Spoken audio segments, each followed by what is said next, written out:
Residents of Florida on the Gulf Coast are still cleaning up from the damage left by Hurricane Idalia. Florida Governor Ron DeSantis toured the damage in Live Oak today. Just because, you have the surge at the coast, the damage was not limited to that. I mean, it ripped through all of north central Florida. So there's a lot of stuff that's going to need to be done, and we are going to be here to help bring this all in for a landing. Meanwhile, another Florida man, former President Donald Trump, has been doing some ripping of his own, ignoring the hurricane and going after his home state governor and other political rivals, fundraising and, of course, venting about his legal woes. Panel, dear panel, I want to start because you are the farthest away from me, Kelly. So I want to reach across the divide, as we like to do here on the Hill. That's it. No. You're here. You can kick me under the table, Kelly. Okay. Ron DeSantis, I think we can say, has basically passed the test here. He got through. The storm wasn't as bad, maybe, as people had feared. Things basically got through. Donald Trump taking it a different way. What do you read out of the juxtaposition between Trump and DeSantis on this matter? I think, for voters that we've been talking to in those early nominating states, they're looking at this and they see Florida Governor Ron DeSantis taking the lead and being a real leader in the state, having press conferences, keeping people informed, and then Trump taking the other route. And what I've heard from voters is that they really don't like this, Trump kind of calling people out, focusing on this negativity with his other contenders. And as he is tweeting about Florida Governor Ron DeSantis, as he's just trying to help those affected by the hurricane, this might not work with voters. They're a little sick of this. Bill, one of the things that many people who have worked for Donald Trump and many Republicans have been grateful for over the years is that he is not on Twitter anymore, or he only occasionally appears on Twitter to vent.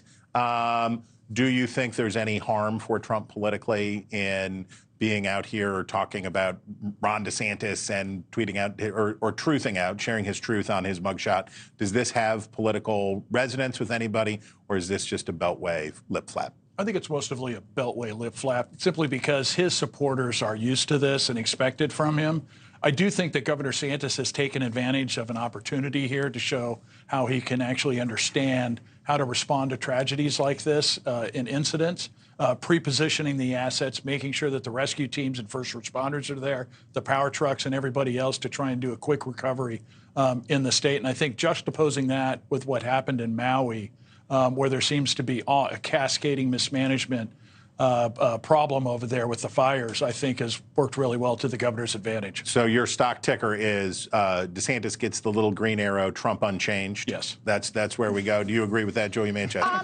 I think DeSantis certainly gets a bump out of this hurricane coverage. This is, I think, when Governor DeSantis is his best. We saw it last year during Hurricane Ian. We saw it during the building collapse in Surfside, Florida. He's very good at doing the job he was elected to do and responding to these crises. That being said, I don't know if that necessarily translates to early primary state and caucus state voters. If you look at Florida, for example, Ron DeSantis among Republican primary voters in Florida is very popular. But Republican primary voters still choose Donald Trump. And I think that's probably what we're going to see in Iowa, New Hampshire, South Carolina, Nevada. We'll see if there is a bump. But right now, I think it's going to be minimal. Scott, the famous Mario Cuomo quote, you campaign in poetry, or I guess tweets, and govern in prose. That's right. Do we have an electorate that doesn't care about the prose of governing anymore, at least in the primaries? I think they care about it. But listen, you've got to get elected governor, you got to get elected president, and you've got to campaign, and people vote for who they like, who they want to sit down and have a beer with.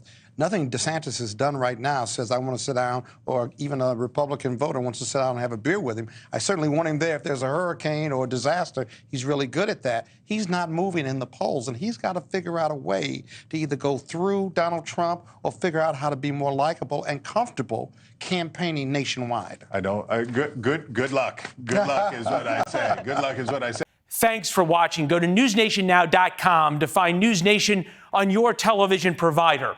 And don't forget to subscribe. Click the red button to get more of NewsNation's fact-driven, unbiased coverage.